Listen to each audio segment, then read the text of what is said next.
Pariah बिना गोड़ सुना है। रोर के पुरकस ध्यान देवे के चाहिए। रोरे कौन दुनिया ने मातल रही ल जाएगी।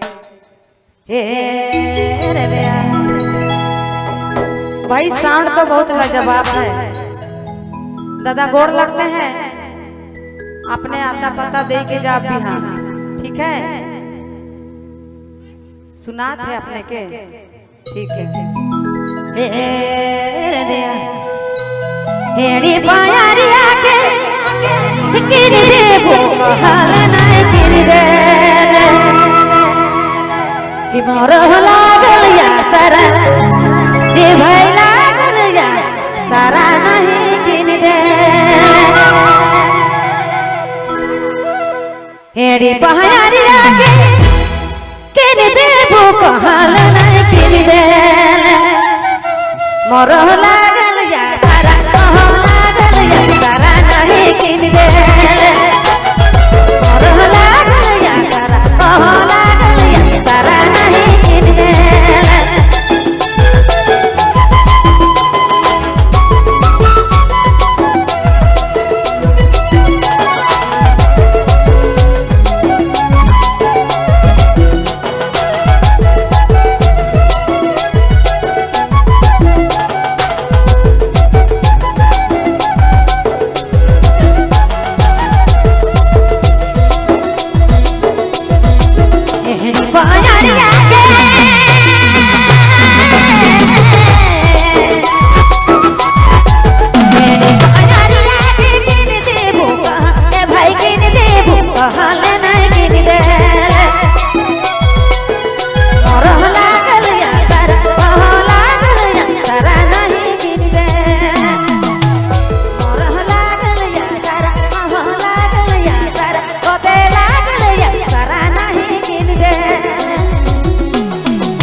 आहा